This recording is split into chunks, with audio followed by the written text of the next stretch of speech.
आज हम पढ़ने वाले हैं एंड गेट के बारे में।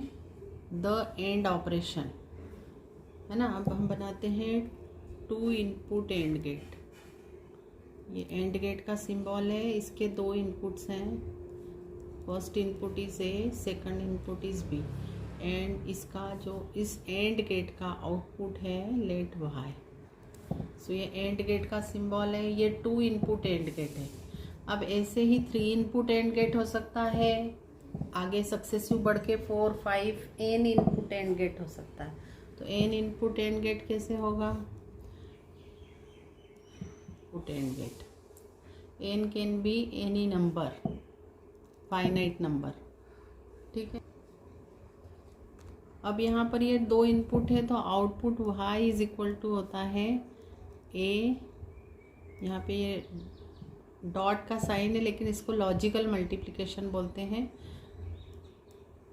ए डॉट बी मतलब इन दोनों का logical multiplication is equal to y, where inputs are only 2।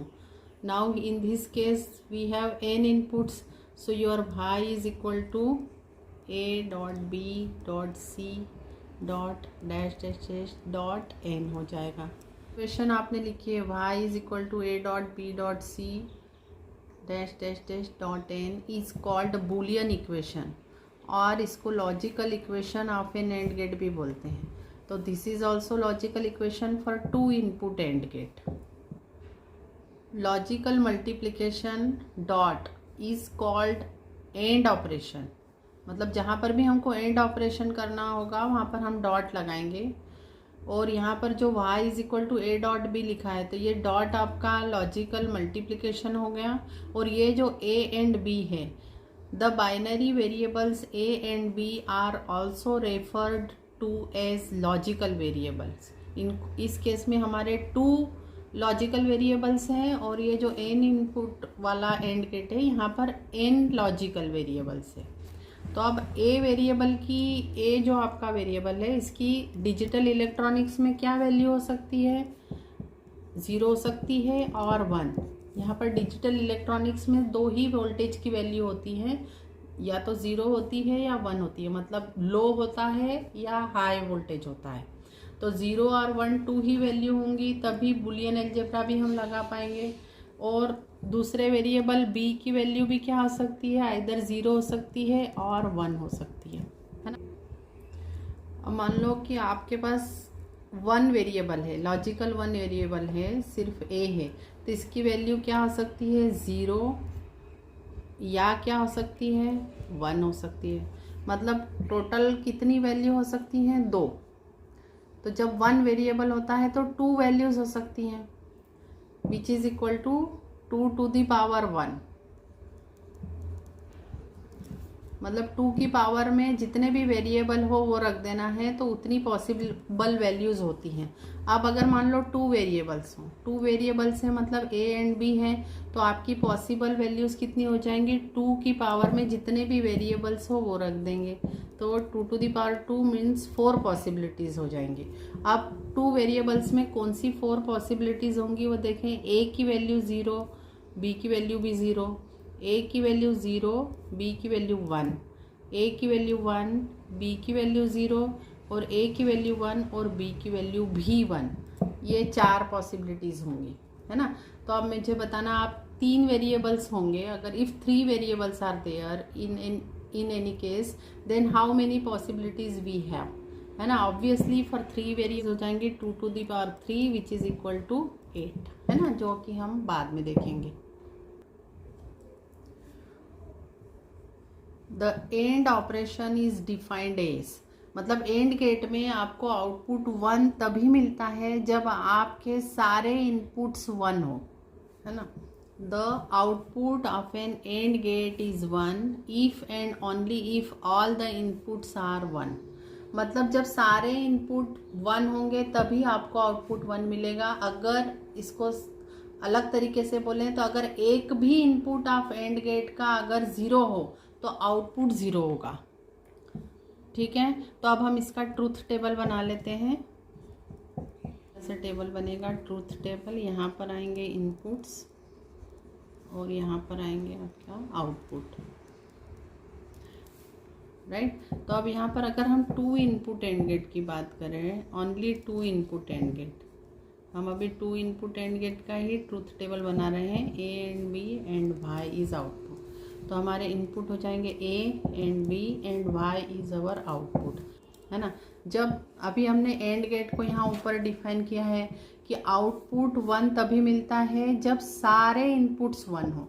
तो इसमें देखो कौन से केस में सारे मतलब दोनों इनपुट 1 है। इन द लास्ट ऑप्शन में दोनों 1 है, तो यहाँ पर 1 मिलेगा। और इनमें देखो एक भी 0 हो, अगर देखो यहाँ पर b की वैल्यू 0 है, इस केस में a की वैल्यू 0 है, और फर्स्ट केस में a और b दोनों की 0 है, तो यहाँ पर आपको 0 मिलेगा, है ना।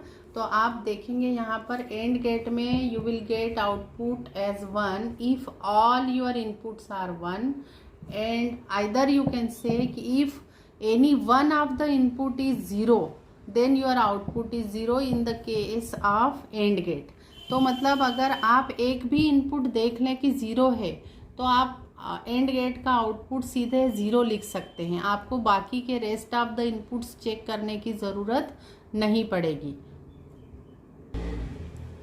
ये है सर्किट फॉर एंड गेट। अब इस सर्किट में आपको पता है ये सेल है ना, जो कि एनर्जी प्रोवाइडर है। यहाँ पर 2 स्विचेस हैं, S1 and S2, and this is bulb, है ना। अब ये यहाँ पर स्विच आप ऑन या ऑफ कर सकते हैं। कोई S2 स्विच को भी आप ऑन और ऑफ कर सकते हैं। तो जब आप ऑफ करेंगे हम उसको 0 लेंगे, जब आप ऑन करेंगे उसको 1 लेंगे, है ना। ऑफ को हम क्या नंबर से बोलेंगे 0, एंड ऑन को आप करेंगे 1। तो अब मान लो कि S1 की वैल्यू, S1 आपका ऑफ है और S2 भी ऑफ है। ऑफ है मतलब यहाँ पर कनेक्ट नहीं है, S1 और S2 दोनों कनेक्ट नहीं है। तो करंट यहाँ पर सर्किट ब्रेक हो गया, तो यहाँ से फ्लो नहीं होगा। करंट S1 से ही फ्लो नहीं होगा तो आगे तो जाने का सवाल ही नहीं उठता। मतलब बल्ब आपका नहीं जलेगा, आपका बल्ब क्या रहेगा, बल्ब भी ऑफ रहेगा। तो आपका बल्ब भी ऑफ रहेगा कब, जब आपका S1 भी ऑफ हो, S2 भी ऑफ हो। मतलब S1 की वैल्यू 0 हो, S2 की वैल्यू 0 हो, आपका बल्ब भी 0 रहेगा, है ना। अब अपन क्या करते हैं, S1 को ऑन करते हैं, S1 को ऑन करते हैं, S1 को ऑन करते हैं मतलब इसका वैल्यू 1 है, और इसको S2 को ऑफ ही रहने देते हैं, तो इसकी वैल्यू 0 है। तो देखो S1 को ऑन कर दिया मतलब आपने इस पॉइंट को यहाँ कनेक्ट कर दिया, तो यहाँ तक तो कंटिन्यूटी आ गई सर्किट में। लेकिन S2 अभी भी ऑफ है, तो सर्किट अभी भी ब्रेक है, तो करंट फ्लो नहीं होगा। The current will not flow, then the bulb will be off only. तो बल्ब ऑफ रहेगा मतलब आपको 0 मिलेगा। मतलब 0 0 पे भी आपको 0 मिला है, 1 0 पे भी आपको 0 मिला है। अब अपन थर्ड पॉसिबिलिटी लेते हैं कि S1 आपका ऑफ है, मतलब 0 वैल्यू है, और आपने S2 को ऑन कर दिया है मतलब 1 वैल्यू कर दी इसकी। देखो S1 आपका ऑफ है, ये ऑफ है मतलब यहाँ पर डिसकनेक्टेड है, लेकिन S2 को आपने ऑन कर दिया मतलब कनेक्ट कर दिया। तो यहाँ पर ऑफ होने के कारण आपका सर्किट यहाँ पे ब्रेक है, तो करंट फ्लो नहीं होगा। Although S2 is on, S2 is connected, फिर भी आपका बल्ब ऑन नहीं होगा, बल्ब आपका क्या होगा, ऑफ ही होगा, आपको 0 मिलेगा। अगर आप S1 को भी ऑन करते हैं 1, एंड S2 को भी ऑन करते हैं मतलब 1, अगर दोनों की वैल्यू 1 लेते हैं, देखो हम अब S1 भी ऑन है एंड S2 भी ऑन है। अब दोनों ऑन है मतलब आपने इन दोनों को कनेक्ट कर दिया, इसको यहाँ पर कनेक्शन हो गया है, S2 का भी कनेक्शन हो गया, तो आपका सर्किट कंप्लीट हो गया है। जैसे ही सर्किट कंप्लीट होगा इस बैटरी के कारण ये बल्ब ऑन हो जाएगा, मतलब आपको क्या मिलेगा, बल्ब ऑन मतलब 1। तो आप देखो ये ट्रूथ टेबल बिल्कुल एग्जैक्टली एंड गेट की ट्रूथ टेबल से मैच कर रही है। आपको जब 0 एक भी केस में 0 हो तो आपको आउटपुट 0 मिलता है, जब दोनों आपके 1 हो तो आपको आउटपुट 1 मिलता है। यहाँ पर आप देख सकते हैं कि यहाँ पर आपके जब दोनों स्विच ऑन हैं तभी आपको बल्ब ऑन मिला है, मतलब 1 मिला है। तो ये एंड गेट का एग्जाम्पल है। Thank you for watching the video. Please like, subscribe and share.